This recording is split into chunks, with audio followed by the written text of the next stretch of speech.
Menjadi ibu itu mengikatkan diri pada kebahagiaan sekaligus kekhawatiran sepanjang hidup. Karena ibu adalah sumber cinta, ia awal kehidupan bermula. Ibu juga rumah bagi jiwa-jiwa yang bertumbuh.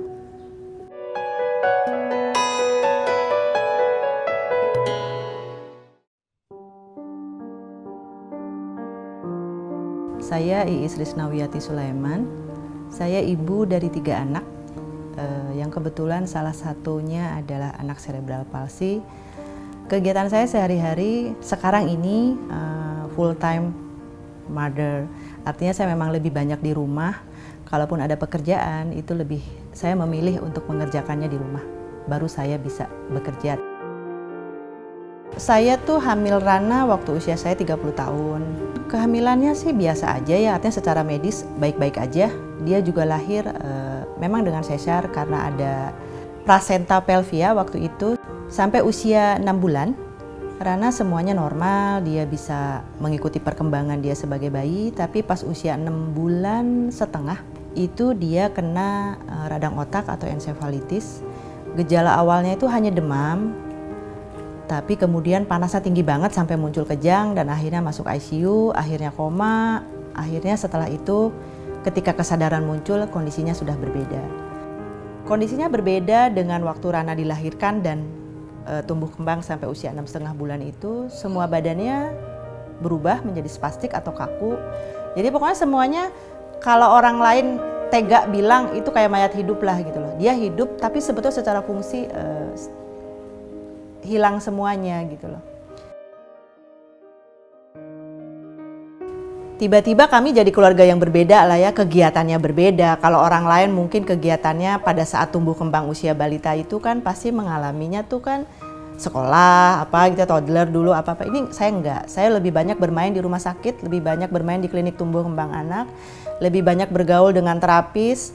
Karena waktu itu sampai sekarang pun Rana selalu dapat terapi, itu fisioterapi, hidroterapi itu berenang untuk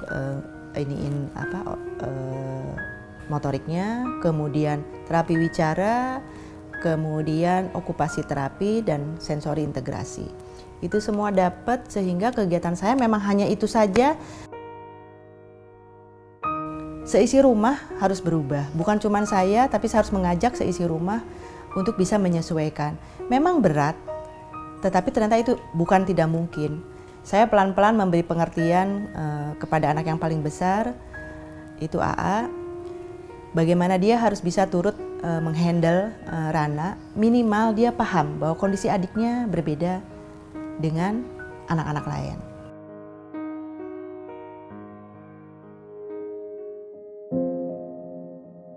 Buat kami itu kan Rana cantik banget, tapi ternyata di luar sana nggak semua bisa memandang seperti itu.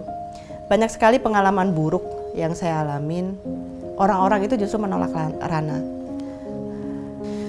Ada beberapa kali hal yang sangat menyakitkan itu waktu kami ke kolam renang, karena kan Rana harus hidroterapi. Cuman kan nggak mungkin nih kalau mengejar hidroterapi di tempat terapi, sehingga kami ke kolam renang biasa. Karena saya pikir ya emang kenapa kalau kita nggak di kolam renang biasa. Jadi kita sekeluarga berenang. Begitu kita turun, ada satu keluarga yang merasa keberatan. Dia kebetulan ibunya sama 2 anaknya sama mbaknya. Mereka komplain, kenapa Rana harus diajak ke situ. Sambil saya bertanya kenapa memang gitu kan ini bukan penyakit menular. Tapi dia nggak terima gitu. Dia komplain, dia marah dan kemudian mereka bubar. Dari kolam renang mereka benar-benar bangun. Saya yang lagi megang Rana itu rasanya tuh terhina sekali, tapi saya mau apa gitu. Terus saya cuman mikir gini, kok ternyata orang tuh nggak paham ya tentang kondisi Rana, bahwa ini tuh bukan penyakit menular, ini bukan sesuatu yang bisa membahayakan lingkungan juga gitu. Saya tersinggung, saya marah, tetapi saya melihatnya langsung saya sweet dengan gini, nggak usah deh, nggak usah jadi marah, nggak usah jadi tersinggung, karena ternyata kita jadi nyaman, minimal kolam renang jadi kosong sedikit kan dengan orang itu pergi, artinya kita bisa lebih bebas gitu di kolam renang.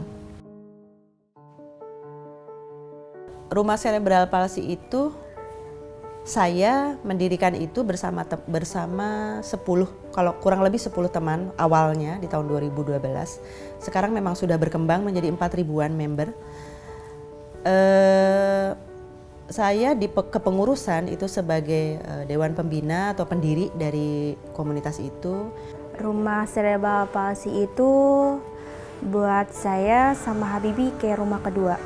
Rumah Cerebral Palsy itu wadah buat kita ibu-ibu yang punya anak CP buat saya sharing untuk gimana cara mengasuh anak CP, silaturahmi sekalian mendatangkan dokter, ahli gizi, dokter gigi, sama ke psikolog untuk gimana sih caranya biar anak kita tetap tumbuh kembangnya bagus tapi orang tuanya juga nggak down. Saya sih merasa bersyukur ya dipertemukan dengan Ibu Is khususnya dan ibu-ibu yang lain di RCP. Melihat sosok Bu Is itu buat saya sebagai contoh bahwa saya harus bisa kuat seperti Bu Is. Karena sangat tidak mudah tentunya membesarkan anak dengan kondisi cerebral palsy yang kita tahu Kakak Rana sekarang sudah 22 tahun. Bedanya ibuku ini dengan ibu yang lain adalah cara dia membesarkan anaknya, terutama karena mempunyai kakak aku yaitu yang mempunyai penyakit cerebral palsy. Dia mengajarkan anak-anak yang lain untuk mengasuh dan membantu kakaknya agar menjalani hidup yang sama dengan saya dan kakak yang paling besar.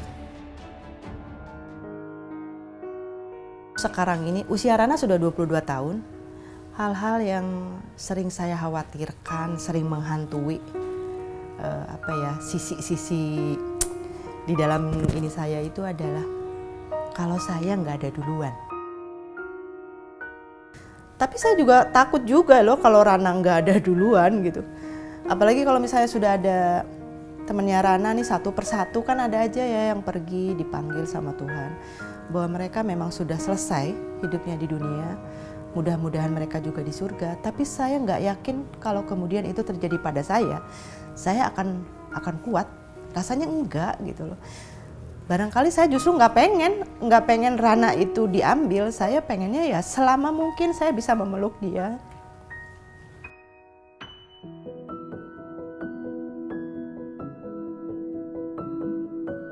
Buat ibu, Rana adalah anugerah terindah. Ibu sering banget nulis the best thing in my life itu Rana. Ibu ingin Rana selalu sehat. Rana tahu persis bahwa ibu sayang sama Rana. Ibu ingin Rana juga menjalani hidup dengan berkualitas walaupun Rana terbatas. Rana nggak boleh sedih karena Rana tidak bisa sama seperti orang lain. Rana harus percaya orang lain itu banyak banget terinspirasi oleh Rana. Rana yang selalu tersenyum dalam keadaan sakit sekalipun. Rana yang gak pernah cengeng, padahal mungkin sakit tubuhnya. Rana yang selalu menularkan kegembiraan. Ibu sering banget kan ya cerita ke Rana. Setiap kali ibu di dapat chat atau dapat inbox atau dapat DM, mereka yang selalu bertanya tentang Rana dan semua menyatakan kalau mereka itu senang banget, sayang banget, padahal mereka nggak kenal sama Rana. Rana pasti tahu kenapa, karena Rana itu selalu tersenyum. Mata Rana itu selalu membagikan rasa sayang, rasa cinta pada semuanya. Bukan cuma pada ibu, bukan cuma pada AA, bukan cuma pada adik. Tapi Rana sudah membagikan kasih sayang yang paling tulus. Bahkan teman ibu bilang mata Rana itu sangat bercahaya, membagikan cinta pada semuanya. Jadi jangan pernah berhenti untuk itu karena Rana adalah kekuatan buat semua, ya.